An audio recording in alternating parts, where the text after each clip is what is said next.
Good morning, everyone. Good And morning. Good morning. I want to really thank you all for coming to our Listing Mania panel this morning. And I actually want to acknowledge a couple of people before we get started. I want to really thank India Webster. She's the team leader at KW in Clifton for actually organizing and really hounding all of us to get this thing going for the last month. And she is relentless. And then I also want to acknowledge Sharon Aronson. She's the team leader at the KW Summit and also KW Westfield.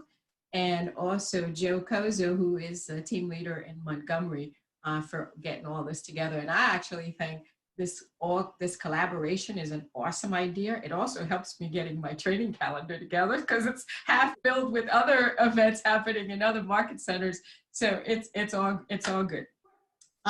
Now, I also want to thank our tech staff or tech ambassadors and directors from each market center, because they're the ones that really make this whole thing happen. I wouldn't have a clue. You have to tell me where to click. That's it. And I also want to thank our vendors who are providing prizes for all our panelist attendees. So I'm really grateful for all of you this morning. So before I introduce you to the panelists, and also actually I'm going to let them introduce themselves. I just wanted to let you know, not only are these agents mega agents, and what I mean by that, they're out there every day kicking butt, right? But they also exhibit the KW culture at a high level. And what I mean by that is, on this panel, you have people that have food drives. You have people that have served on school boards. They are serving on our board of realtors. They are, I mean, you name it, they are actually doing it. They're also serving on our national and regional social equity task force. So these agents are not only doing business, but they're also giving back and providing, well, at least demonstrating the KW culture at a high level, and even showing up this morning. Because I'm going to tell you, most of them are super, super busy. Some of them are even doing dual states, and I can't tell you, they're really, really awesome individials. And with the current world we currently live in, where you have to have your children in Zoom classrooms, I know it's pretty crazy. So we're going to get started. I'm going to allow each of you to introduce yourself. And then we'll go from there. I'm looking at the screen, so we can go according to the screen. Whichever way you guys want to go, we can start from the bottom, top, or whoever is the bravest this morning, who's had their coffee and want to get started. So let's just do that. Please introduce. Leslie, can I suggest that you pick someone and then that person picks the next one, because everybody's screen is different. Oh, okay. All right. So I'd like to get started with Laura Jacoby, because she's on my screen as right there. And then Laura can name whoever's next or behind her on that. So Laura, please introduce yourselves to everyone and tell us a little bit about yourself. And just remember something else too. Please let us know what areas you're working, because one of the things that happen from these panels is that people reach out to you for you to help them in whatever areas that you're working in, and provide referrals. So, all right, Laura. So tell us a little bit about yourself, and then nominate the next person. Hi, I'm Laura Jacoby. I've now been doing real estate for 3 years full time. I am on my school board here in Rahway. So I predominantly do Union County, Middlesex County, but I also do Monmouth. And as I mentioned to Lorraine, I pretty much, if I have a referral, I will go anywhere in New Jersey. I like mentoring people at our market center, and I'm part of the Agentship Leadership Council. What else did you want to know about? Some specifics, usually they give you like, okay, say this. It's okay. It's okay. That's fine. That's fine. So I know one of your goals is to be gold this year. Was that? Yes, it is. Okay. So there we go. Yeah, one of my goals. And if all the things I have under contract close this year, then I will actually go over it. Awesome. Awesome. All right. Who are you nominating next? Lorraine? This is my screen. All right. course, the phone is ringing now. That's the life of a realtor, right? Okay. So, hi, I'm Lorraine Calavito, Keller Williams Elite. I've been with Keller Williams Elite since they started. I have been a realtor though since 1993. Some of the participants were not even born then. And I am also on the ALC. I had been on for about 10 years, took a hiatus while I was doing my NAR, NJR, MCAR board stuff, and I'm back. And let's see, yeah, I'm also on the social equity, Task force. so which I'm really excited about. Really, really good things, and this is what I love about W and the culture. Awesome. Awesome. Who are you nominating? But I Lorraine? do list in, I do sex, I do Union County, I do Hunterdon, obviously, Monmouth and Ocean, and I just sold things down there, a lot of things down in Monmouth and Ocean. So I will nominate Shadamanj. Good morning.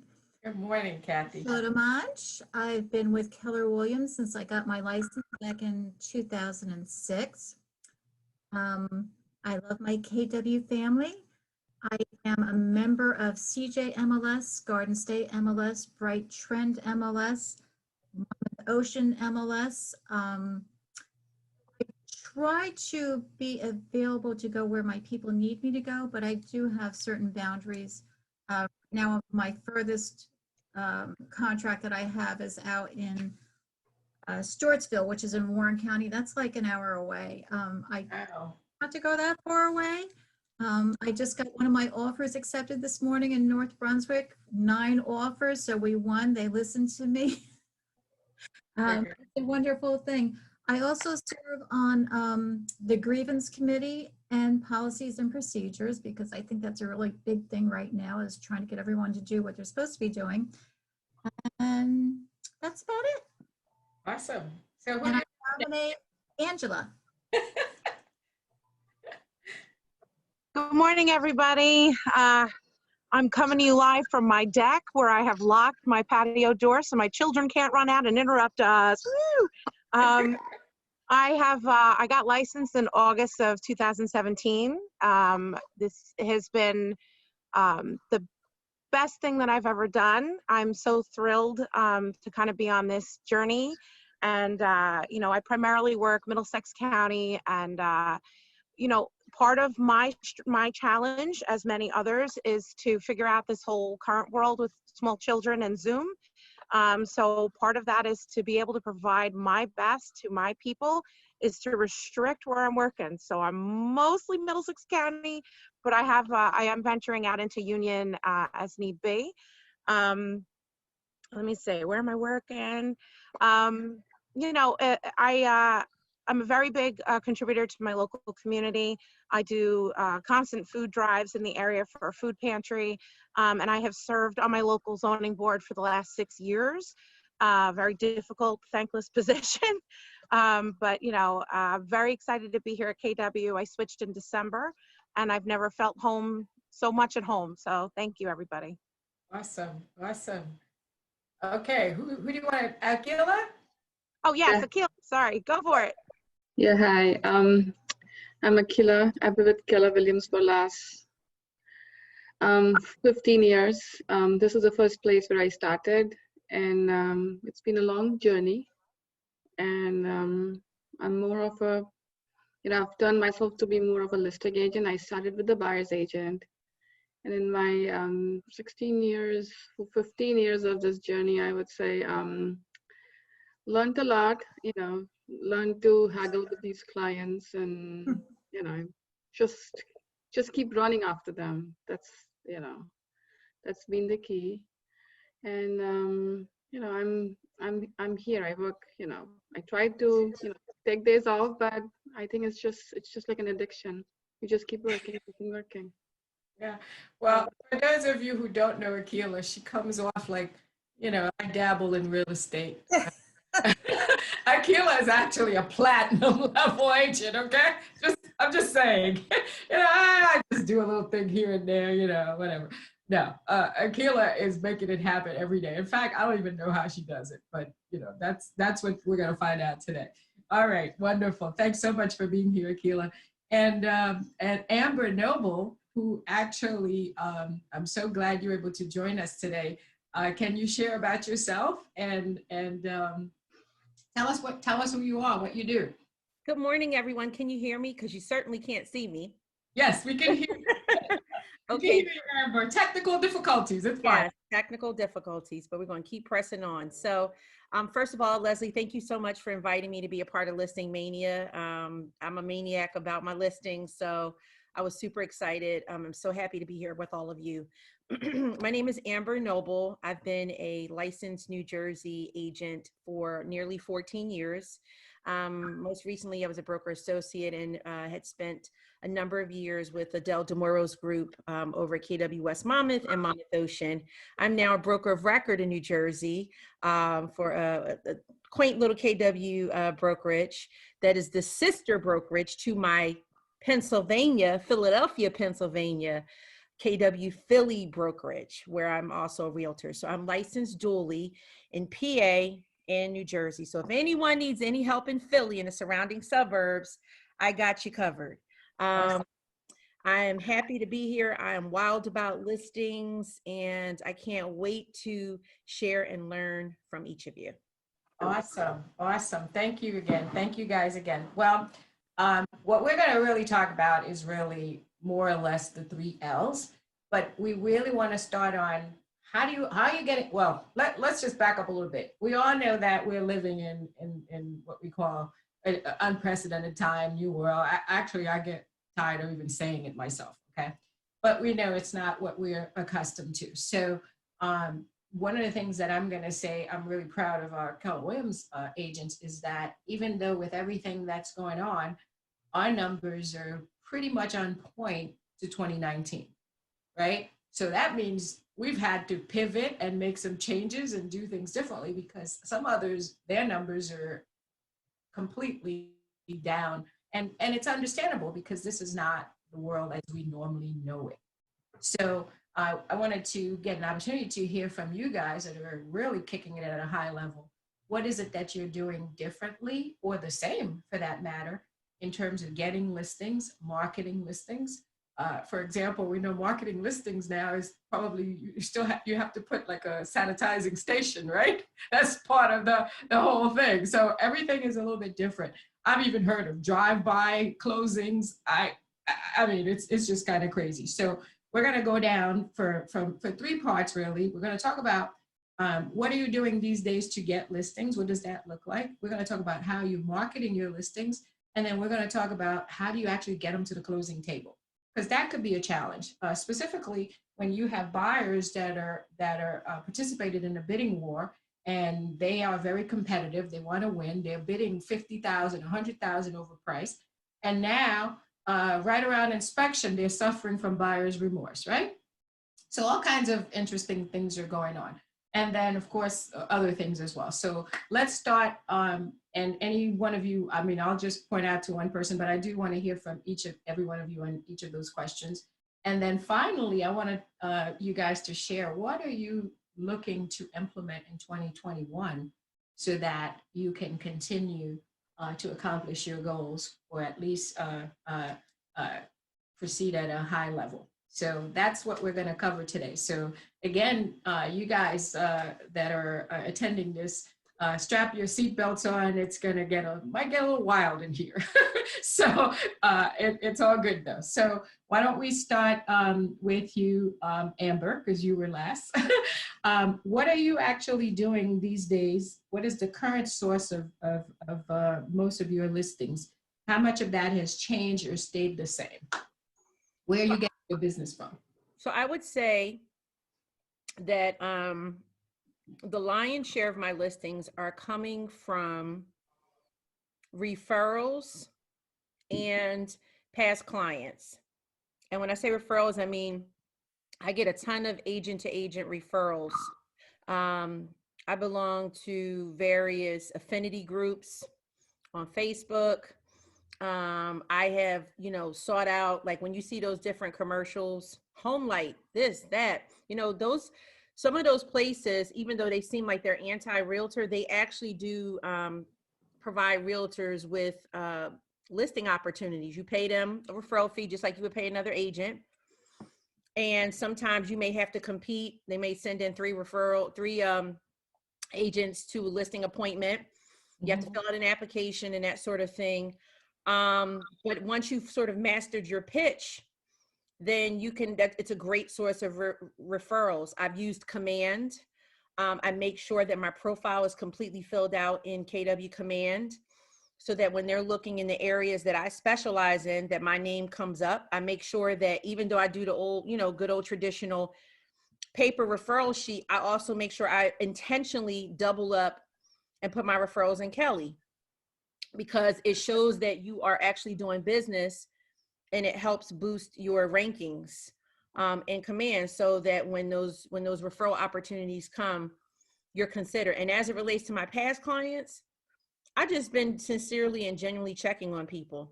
I think that right now, people, you know, there's uncertainty. There's some people dealing with anxiety, isolation. I mean, we're dealing with it because realtors are human beings first and foremost, but a lot of the people that we serve in the past and the ones we want to serve in the future, people just want to know that, you know, you're not just going to pop up on them when you need something, or you want a listing, right? Or you want to sell a house.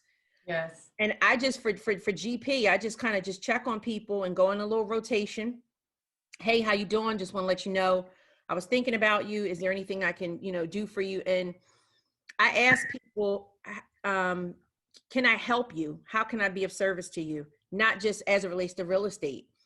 I've had seniors say, hey, you know, I couldn't get my medicine and they couldn't deliver my medicine, or, you know, I need something from the grocery store. And, you know, I'll do that. The amount of money I spend on gas is a lot less expensive than client acquisition or customer acquisition costs, you know, as much as what, mailing out a postcard or buying some tchotchke, but it resonates so much deeper with people.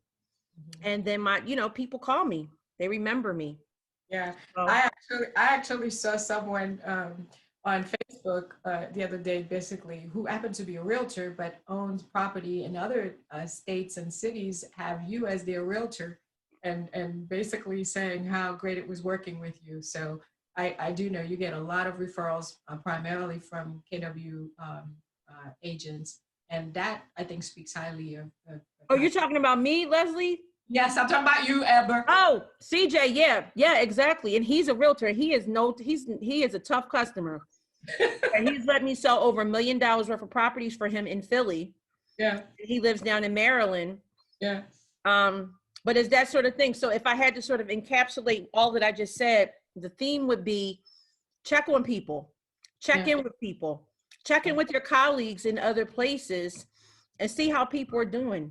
Yeah, we actually forgot to do that part, the check-in with colleagues, but you're absolutely right. Thank you. How about you, Akila? Where's the source of your business coming from lately, your listings? What are you doing? What are you doing different? What are you doing the same? You're muted. I'm sorry about that. So That's okay. listings mostly are coming from past clients, referral, you know, asking people around if somebody wants to buy or sell. Cold calling. Cold calling has been down this year, and even since last year, it went kind of very slow. But more is, you know, referrals. Ask people if they're looking to sell. Right. So you're just asking for business. Asking for business, you know, knowing people for all these years. I've had people who bought their first home. They moved in a bigger home. Now they're buying investment properties. So it's like a cycle. If you're there on their face, they'll give you business. Yeah, absolutely. You have to be around. You have to be around. You have to, you know, yes. It has to come from your heart. You have to, it's your relation that you build with the people, and they know that you're going to be there watching their interests. They come back to you. Yeah, absolutely. Thank you, Akila. How about you, Laura Giacobbe? How are you getting business? I got a couple of things actually off of Facebook, and believe it or not, I get a lot of listings from open houses. I got 3 of them this year from open houses, and I have 4 set up next year from my open houses. Wow. So it's just, you gotta ask if you own that home and if when are you looking, because sometimes they're just looking to meet a real estate agent. Like I just did a open house in a condo complex on the listing that I did. I'm gonna be listing 2 of them next year.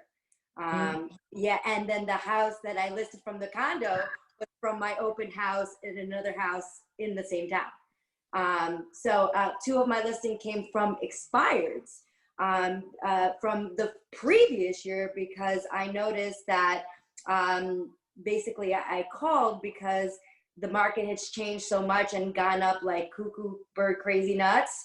So I basically called a couple of expireds in town, and I was like, well, it's not the same market as last year. Your house expired. I saw it didn't go on sale.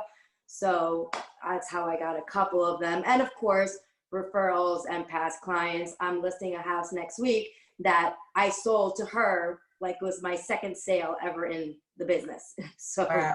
yeah, so that's basically I guess where I'm getting my business.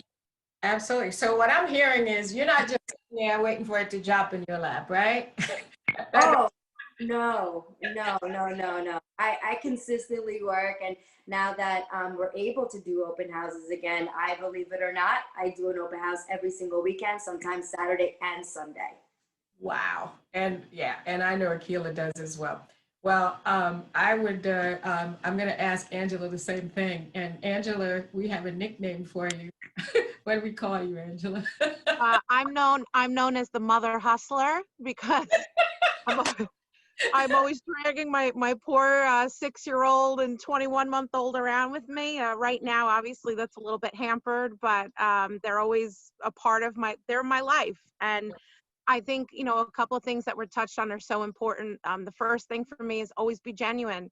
People, like, this is such an emotional process to sell their home or decide to move in. And if they feel that you are a true partner, it's so much more pleasant and easier to work with. I do have to say a lot of my business is definitely Facebook driven. I get an awful lot of leads through there. I'm a big believer in, just constantly staying busy, posting about what you're doing. If you're a new agent, just post that you're showing a place. You don't even have to be under contract. Hey, I'm out here. This is, look at this bathtub. It's the bathtub of my dreams. You know how many responses I get to things like that? So people connect with you when you're genuine. I also, I run a very large moms group in my town for about 6 years. And it's interesting because buyer patterns have changed, right? And people don't own homes forever anymore. It's not how we are. So these people that I am welcoming with open arms and full genuine just embrace of welcoming them, when they decide to move on, they have another baby, they outgrow, their kids graduate from high school, they reach out to me to list. So a lot of my listings are definitely coming from me just being known as a helper. They've come to me in the past for an electrician, randomly just for a plumber, and then when it comes time for them to sell their house, I'm looked at as a trusted resource. And I do guard that, fiercely. So I would say it's just about being consistently out there and genuine with your circle of influence. Yeah, absolutely, absolutely. Thank you.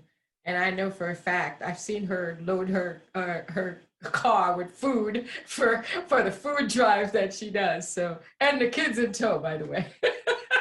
So they're all part of it. Thank you. How about you, Lorraine? What are you doing to get business listings these days?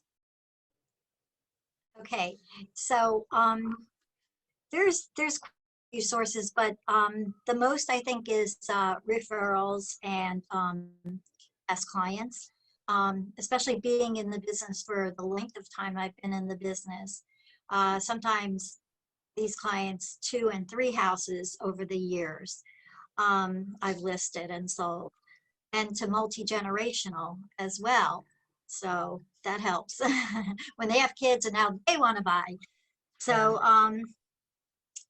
there's something too that I wanted to say what Amber was saying about checking in. And that's key. And I know, Angela, we spoke about this. We have a very hyper local group during the worst of the pandemic in March and April. We were reaching out and just checking in, literally went down my phone and just checked in and checked in and checked in.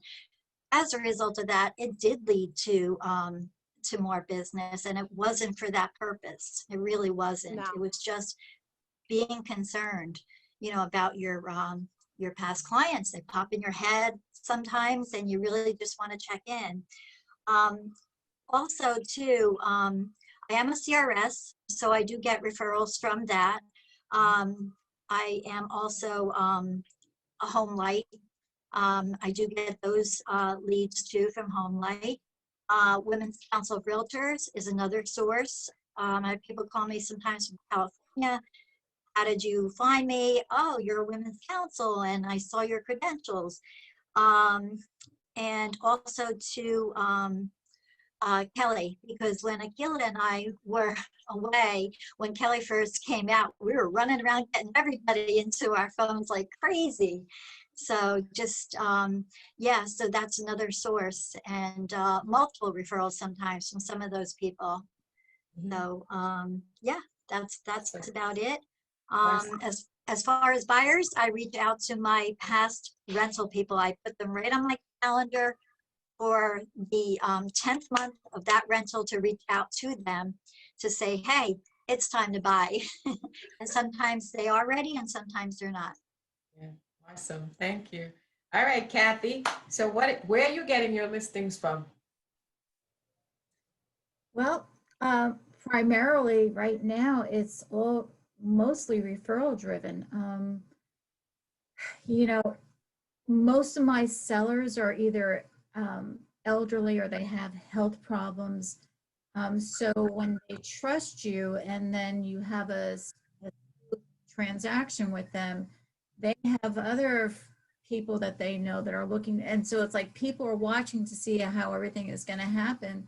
So that's a big source. Also, my past clients, either they're moving up, or sometimes they're downsizing, or sometimes they're, you know, moving out of state to get out of Jersey. I do a lot of the old expireds as well, because yeah, in this market, you know, it's not the same market that it was just a couple of years ago. So if you're looking to cash out, this is the time to do it. Yeah, absolutely. Wonderful. Wonderful. Yeah, personal referrals right now is most of it. Yeah, referrals. Okay. Well, all right. So let's go into marketing. So, and you guys can let me know, what do you do different in terms of marketing? Because I know from virtual listing appointments, we've done virtual open houses. I mean, all kinds of interesting and new things, which is wonderful, because I think we should continue to do those things. What are you doing different? And we're going to start with you, Angela, this time. What are you doing different to market? Perfect. Well, I'm confronting people's fears heads on. So right now, you know, especially when we first were getting back out there, the biggest concern was from people was, I don't want anyone walking through my house right now. I don't want to list because I'm afraid. So what I chose to do very early on is I set up a sanitizing station outside of every open house. And I know it's so little, but I have a sign up. I'm happy to share it, just with some of the protocols that I expect, you know, masks, wash, you know, having your hand sanitized. But what I'm doing is I'm setting a tone, right? You're not coming in that house unless, you know, you're respecting the rules. It also makes my listing clients much more comfortable. What I do even inside the listing, not open house, is I have a sanitizing station. So right when they go in, it's line of sight right to a hand sanitizer pump. And what that's doing is it's kind of perpetuating itself. Exactly. There you go, Lorraine. That's what she made. That's We all exactly have what it it now. is. So, you know, it helps itself, because then the people that have been nervous about listing say, oh, you know, I see you're able to do it. And you know, my friend told me it went well and they didn't feel uncomfortable. I've even gone through the house myself at the last showing of the day. You know, when we first hit market, there's a lot of showings, usually those first early days. I'll go with hand sanitizing wipes myself and wipe down all the light switches. I did have a dear friend and agent, I don't know if she's on the call, say to me, really, why are you doing that? But you know what? If it's that little extra bit that's going to make them feel comfortable, I'm going to do it. And it has resulted in more business. Yeah, awesome, awesome. Well, I also see you on Facebook as well. You're pretty much making sure that you have that. So, okay, I saw somebody said, can you please share the property showing rules? Okay, all right, so we can put that in the chat if you have it. Okay, awesome. So what about you, Laura? What are you doing differently to market? Okay, so I'm being more actually proactive on social media, specifically making sure that I friend everybody that I'm clients with, and then having them share and like on their page and asking all their family and friends to share and like on their page.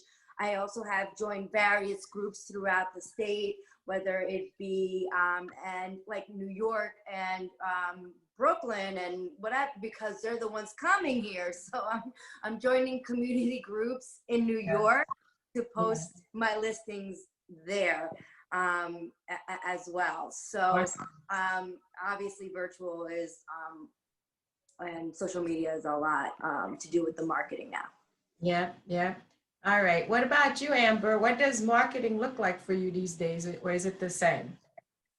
It's the same. I'm exploiting my listings a lot more than I used to. Like when I first started out, they say you got to kind of take it back to the basics. So when I first got licensed years back in 2007, I had billboards on the highway. I was doing all kinds of crazy stuff, right? Just throwing money at the wall.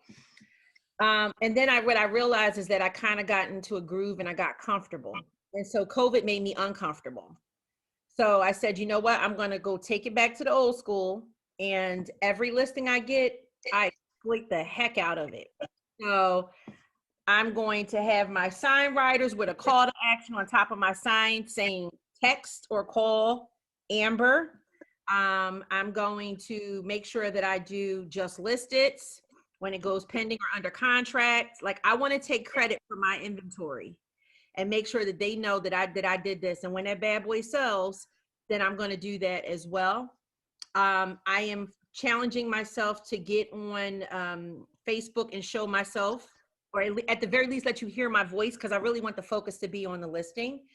But I'm trying to be more intentional about doing that, because sometimes people say, oh gosh, I never see you post about your your listings that much anymore. And because I don't want to inundate people, because it's like anybody else who works or has a different kind of career, like, do they get to come on Facebook and say, hey, I ordered some paper clips today. Hey, I do this. People don't necessarily want to hear everything you do at work, but we think because we're realtors that people want to hear about what we do all day. So, but what I do realize is that you can't be a secret agent.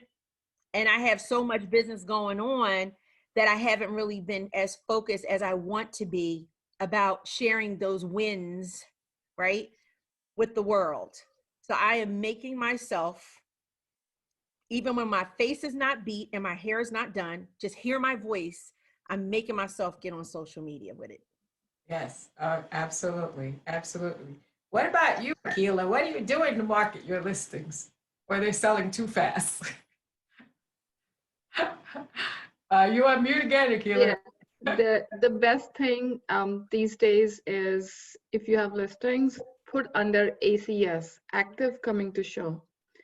Take few days, so it's up there. You can generate some buyers, okay? Even if you sell it or not, at least those buyers come in. That's your future business. Even if they don't buy this house, they're going to be your client.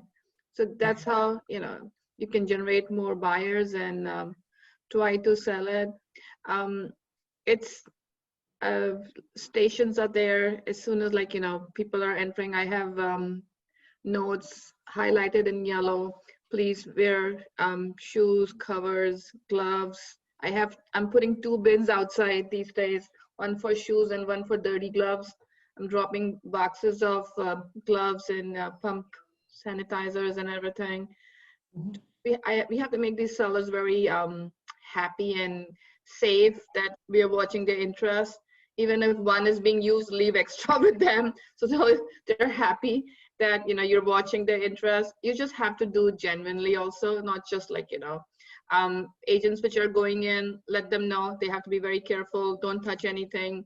Have your sellers leave half closet doors open. You just have to let those people know that are coming in that they're not supposed to touch anything, and people are respecting it. So Yeah. it's for their safety, my safety, your safety, everybody's safety. So I Yeah. don't think that has been a little, you know, stressful.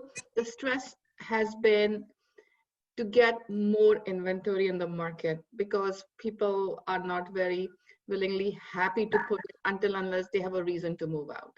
Yeah. So Well, actually, I mentioned Akila well, you know, everybody knows now Akila is tough. I actually remember Akila coming into my office about a year ago, and she's like, "I'm not hitting my numbers." I'm like, "You're not," and I'm like, "What numbers aren't you hitting, Akila?" She's like, "I don't seem to have the opportunity to sell my listings. They're selling too fast." This is a year ago, by the way, guys. She's like, "Everybody's selling my listings. I don't get a chance to sell my own listings." And I literally turned the question back at her, and I said, "Well, what do you think you should do?" And yeah, thank you. Thank you. she came up with the idea. I'm going to say coming soon, and which is what she just shared with you now. And that helped her. But the important thing, though, she's watching her numbers. She knows where she was at last year versus this year, or last quarter versus last quarter, and implementing different things to accomplish her goals. So when you mentioned that, it kindly reminded me that we had that conversation where you literally were concerned about not having the opportunity to sell some of your own listings. So good job for implementing that, Akila. Awesome. How about you, Lorraine? What are you doing to market your listings? Well, I'm very, very lucky that most of them are just flying off the shelves. Janine can tell you it's in.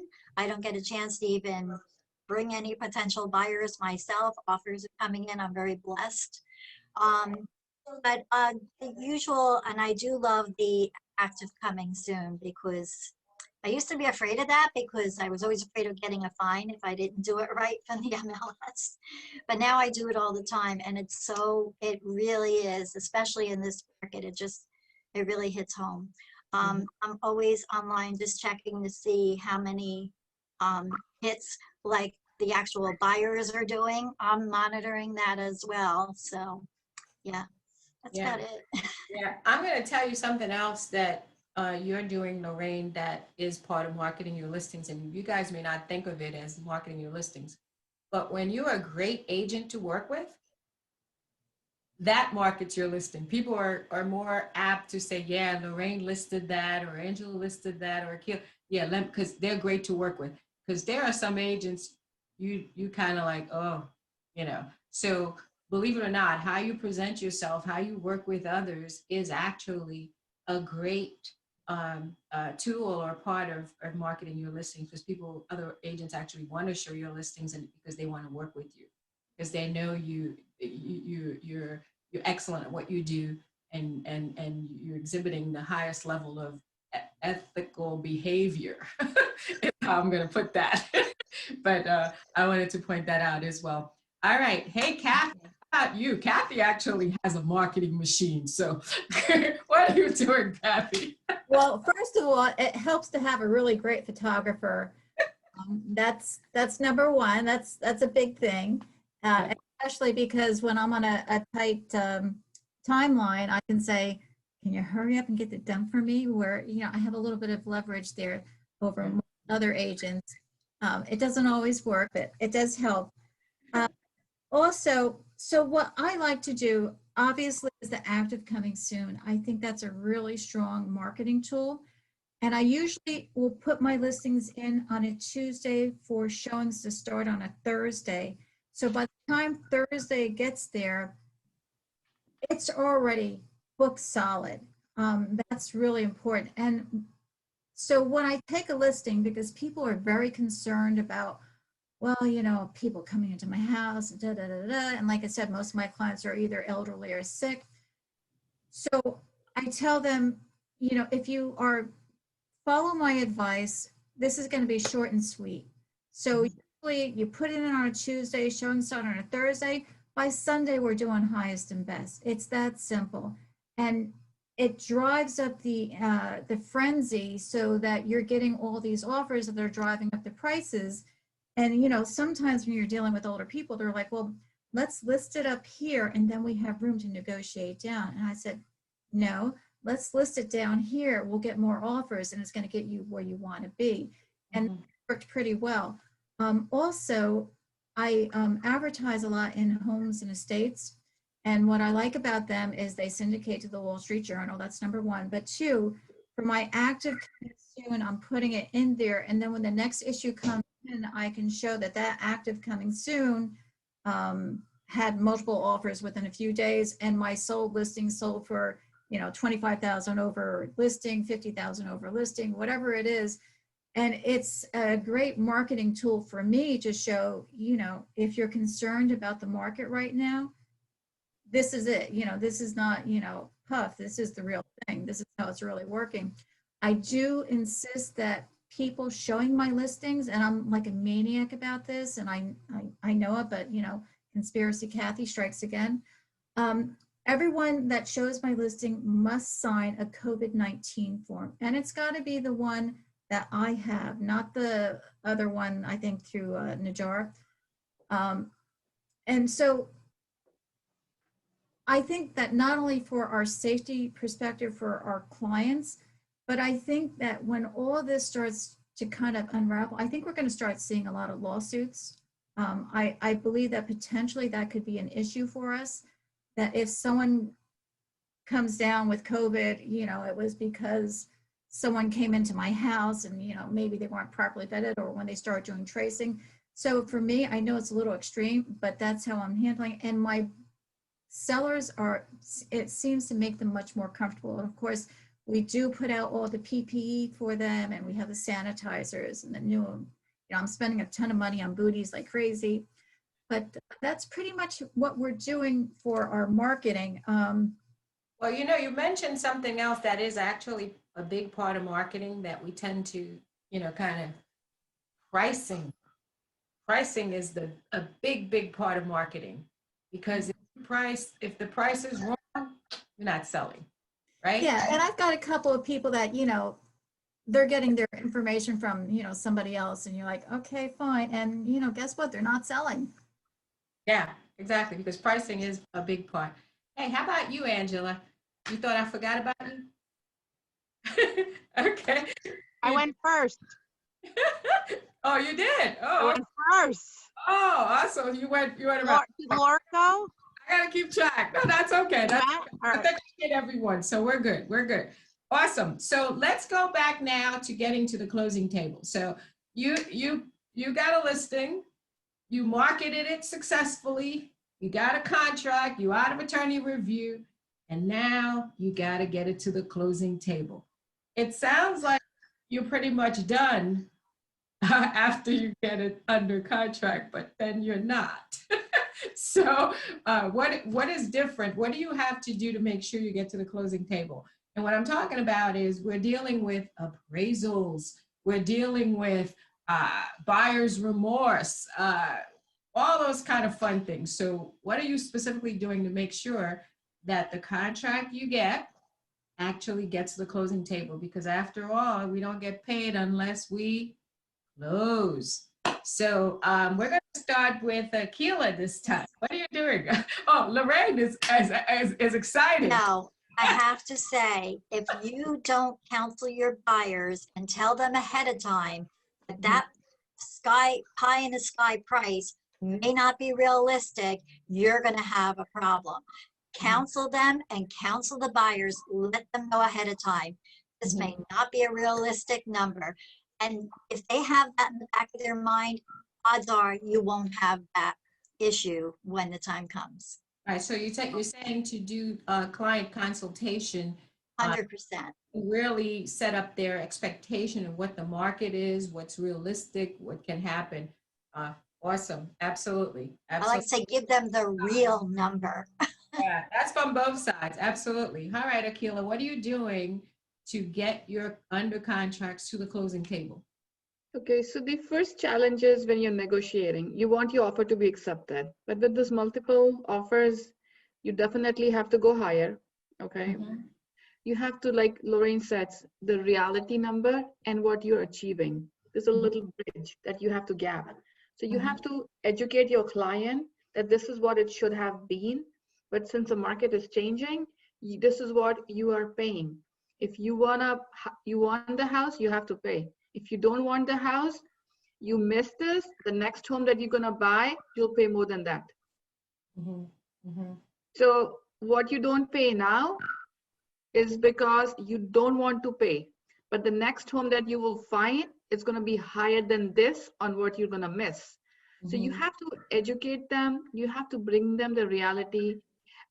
You have to make them understand on the appraisals issues that if the appraisal comes low, if they're putting 10% down, they can use that money to bridge the gap. Sometimes people will say yes, they will have remorse. Out of 10, it's a number game. Okay, if you have 4 contracts, something falls because of the appraisal, try to educate the people before. You have to show them the value of the Work is house beforehand, before you get beforehand. Definitely beforehand. Let the other agent put some package together when the appraisal guy is coming in, what more was done in the home. You be there. If the agent wants to come there, let the stats be shown to the appraisal guy.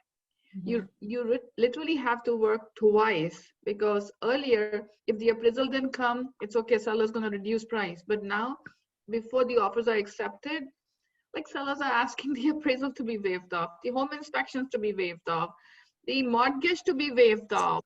Like, unbelievable with what's going on in this market.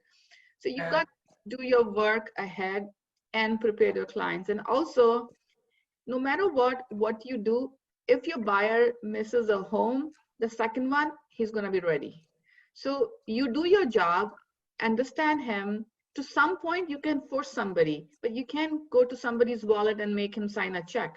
So you just have to have that edge, and sometimes make them miss a home, and then the second one, they'll grab it. Yeah, got it, got it. How about you, Angela? What are you doing to get there? Because we do have all those fun issues, and I know sometimes you don't really want to tell your buyer, go ahead and waive inspection and waive this and waive that. So So here's the thing. I mean, we're talking about listings today, so I actually would like to talk about it from the listing perspective. Okay. I'm doing both buyers and listings right now, but I can tell you, sure, we get multiple offers and we're done in 4 or 5 days, but we still have a heavy load to carry getting that through the closing table, right? So a couple of things that I'm looking for as the listing agent to protect my seller, because there are people, and we can't speak to if the buyer's agent has done their job in educating their client on everything, right? So I know, Akila just touched on it. Some of my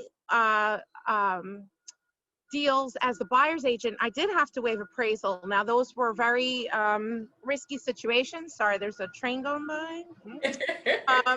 They're risky situations, but we actually would seek out the advice of the lender. I had a lender that actually pre-qualified it to waive appraisal. So it wasn't just my buyer taking that leap of faith, it was their lender co-signing it. And boy, did that make us a stronger offer to say, we're done. Here's an email from our lender saying they don't even want to appraise, right? The other thing I'm noticing is on the listing side, to protect your clients, okay? Oh, well, where I'm going with that is that if you're accepting multiple offers and you are getting into high numbers that do make you a little bit nervous, look, we all know our comps, that's why we price the house right. I am asking if anyone is willing to waive appraisal. That doesn't mean that they have to, but I'm trying to eliminate that one pitfall, right? Next, unfortunately, has been inspections.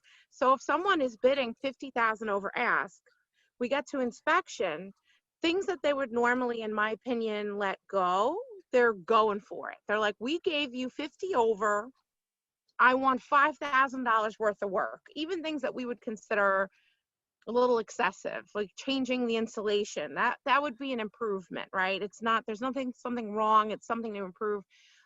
So I have had to have the talk with my sellers about if someone was going to gift you $50,000 and they said right before they gave it to you, you know what?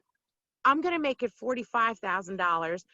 And I'm talking over ask, okay? So over our expectations.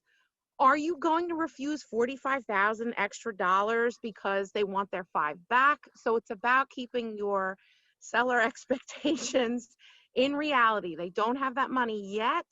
And it's basically almost like refusing this gift because our goal was here. If we're here, just give a little bit.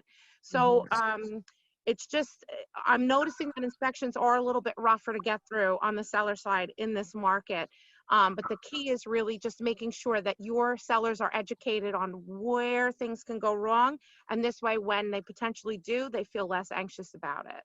Got it, got it. So I'm getting most of it is really preparing, consulting, and getting everyone ready to deal with with where we are. Just to speed things up a little bit, I'm going to go to our next topic or discussion. So what do you guys think 2021 looks like? More of the same, or is it a shift? What do you think, Laura?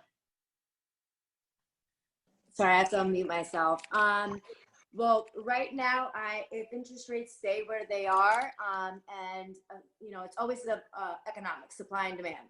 If supply stays where it is and demand stays where it is, we will see more of a change. I would have to tell you that I'm really paying attention to the beginning and the middle, like early part of March of next year, which is usually when things start listing or have been, you know, rev up in listing, to be able to answer that a little more. Right now in October, I don't know that I can give you the best answer. If interest rates do rise, I do foresee something switching there. So again, I'm just keeping an eye on the market. Yeah, absolutely. Got it. What is your sense on this, Amber, in terms of, are we going to see a shift, you think? Have you started to actually see a shift in your markets? Because you're in Jersey and PA. What do you think we're going to be getting? More the same or what? I'm starting to see in the Philadelphia and greater Philadelphia area, I'm starting to see some price reductions on things that haven't moved. But those, because they're frankly overpriced, because for the most part, anything, I mean, you can take a tractor trailer with a sink in it and it would sell at this point. So I can't say with certainty what 2021 is going to be like, but I do feel like there's still a lot of pent-up demand. I believe that people are waiting to see what's going to happen with the election, because as we all, you know, political years, election years can have an effect one way or the other. I don't think there's going to be this like, oh my God, the stock market is going to crash if Joe Biden gets elected. And I also don't believe like the world is going to explode if the current president remains in office. I think that it will definitely have an effect on what we're doing. Leslie, I know you wanted to move on, and I don't want to hijack your thing. I had something I really, really wanted to say. Go ahead. Okay, so regarding the thing that we were talking about last, Angela nailed it about managing sellers' expectations. Also managing buyers, agents' expectations when they put forth, you know, offers on your listing. But one thing that I would say for me as a listing agent who does a lot of listings, I have learned a lot from the offers that have been coming in on my listings, because what I've done is I've taken the best of each offer and assembled sort of like the ultimate way to position your buyer to get their offer accepted by me. So I've taken every little nugget that every creative realtor has put forth to put their buyer in best position, and I've made my own little like top 10 list of like the bulletproof offer. And so I would say for buyers agents who are listening, you know, when you got your heart broken a few times and your buyer got outbid, ask the listing agent, can you give me some feedback? Why did you not choose my buyer's offer, right? And do that. And for listing agents, when those packages are coming in, see the things that you find it impressive, and then use those yourselves when you're putting in offers, and also use those to raise the bar when you're considering which offer you're going to take for your seller. I just needed to say that. Awesome. Great advice. Great advice. All right. What about you? Let's see. Laura spoke, Amber. I have a question for Amber. Yeah. And I just wanted to know, do you have your buyers do love letters for the house? Yeah, I do. I feel like it's like applying for a job, right? So when you're looking, to be hired in a position, you got to put your best foot forward. So your cover letter, right, is going to encapsulate who you are.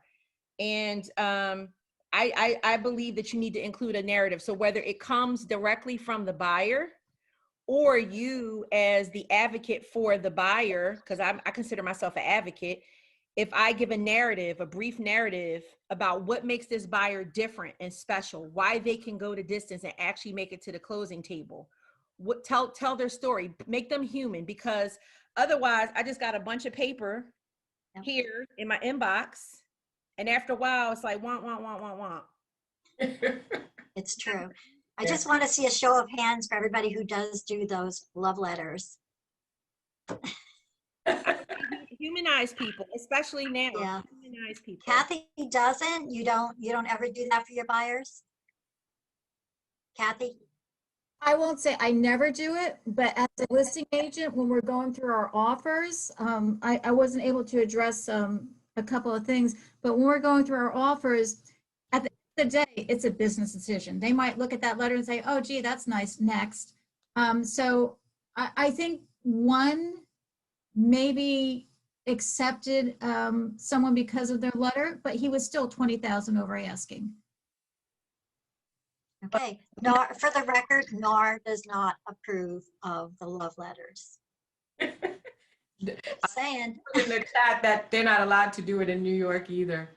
So Oh, can I really? say something? The whole love letter thing, I personally, I feel like it's not even so much about putting the sellers on a guilt trip, because you're right, it's a business decision. But I still stand firm on the fact that to give a narrative and some bullet points about this person and give them, just like you give your unique value proposition to your sellers, you should choose me because I've done blah, blah, blah, blah, blah, blah, blah, and I'm going to do blah, blah, blah, blah, blah. We need to do the same thing for buyers. And we should expect it. I think it's time we need to raise the bar, because when a buyer is like, well, how come my offer didn't get accepted? Well, guess what? Did you put your best foot forward? And if they're looking at their agent to be the advocate, then I'm putting it on the agent, because these people, this is not what they do for a living. That's what we do. Yeah. If I could just chime in on this really quick, I had 6 offers this year accepted because of the letter. I had an agent tell me that the seller cried when they read the letter. Same, really? Cried. same, Cried. absolutely the So, same. so every little bit helps. So just to Yeah. move a little bit further, I just want to ask you guys if you have anything in particular that you're going to implement in 2021, whether it's your source for leads, whether it's your leverage, are you forming a team, are you coming up with new systems or people to actually keep you on. Go ahead, Kathy. Well, I kind of got skipped over the last couple of things. I just wanted to say for, our listings, I do the spreadsheet. I lay it out there for them. This is what they're putting out. And the lender is also very, very important. Who is their lender? Their lender should also be reaching out to them. Also, before I put the listing in, I do an OPA request. I want to make sure we have no open permits. And if they're saying that we had a new furnace put in, well, did you get a permit for it? Did you get a permit for the roof? Did you get this? And a lot of times an attorney review, well, we want to see permits for everything that you've done. And boom, there it is. You don't even have to waste time with it. Also, what I've been doing lately is having not so much a pre-inspection, but either sending my handyman or my journeyman in to check out things before we get to the home inspection, and everything's got to be done by a licensed professional. You can have your handyman do it for, $50, $100. They're not going to charge you for the visual because they're going to be getting the work anyway. So So you're bulletproofing your transactions before you even put it on the market. You have to do it that way because, those people that are paying $50,000 over asking, like Angela said, when it comes to the home inspection, they're going to be expecting, some crazy things or asking for some crazy things. Yeah, absolutely. Absolutely. All right. So just real quickly, guys, I want any of you that have some very particular things that you from what you've learned in 2020 and before 2020, some specific things you think, you know what, this is what I'm going to do so that 2021 can be a better year. So just whoever raise their hand, shoot first. I'm not even going to pick. Whoever has something that they really want to share on that, be my guest. Just tell me, what are you implementing? Go ahead, Angela. I just want to address the mindset. If I had one word, it's mindset. I know between March and June, everything ground to a halt for me. I had my children home. I didn't know what was going on in the world. It was very scary and anxious ridden. And look, not everybody has an easy situation. And you just have to really dig down and tell yourself to keep trying, even if you're not landing any contracts. Okay, take it even a step further back. Even if you're not even putting any offers in, are you reaching out? Are you at least showing properties? Are you providing a service to the people you know? So I say it's mindset, because I think that we're in the long haul with this weird normal we're in. And I think if you stay positive and keep pushing forward with all the challenges that each of you face, you can find your way. Yeah, I absolutely agree. They do say 90-something% of who you are and what you accomplish is your mindset, right? How you think, your perception and everything. So totally on point. So keep working on your mindset and making sure it's positive. All right. How about you, Kathy? What do you think you're going to focus on to? So I'm going to try to streamline everything. I was having a conversation with someone in the office about a virtual assistant to help me with all those little nitpicky little things that you have to do on the back end. So that's a big part of it. And also, as far as the shift goes, there was an article that came out right before the pandemic about, I can't remember if it was NAR or NAJAR, about with the amount of baby boomers aging out, they were anticipating this mass inventory to hit the market within the next year or two. But since the pandemic happened, now we're seeing all these buyers coming out. So I think we're going to continue to stay in the same market, pretty much the same. It's going to be an even balance. We may not see the crazy bidding wars, but I think we're going to continue to be strong based on the amount of inventory that should be hitting the market and the amount of buyers that are in the market right now.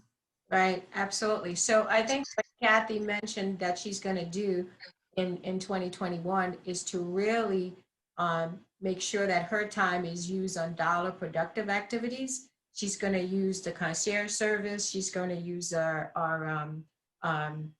transaction coordinator and all those things to take care of those things. That's a great. Well articulated. Thank you. Yep. Awesome. Who else? What do you guys, Lorraine, Laura, Akila, Amber, what are you going to do this year or what are you going to plan to implement for 2021? I'm going to create leverage through other people. I think that I'm so ready to delegate more and really operate in my highest and best use. Yeah. So, transaction coordinator for each and every single little thing that I do. I'm also starting to implement a person who specifically deals with putting my listings in. Someone licensed who can actually take that off my plate. And before, I'm real anal about what my narrative looks like and what the description is.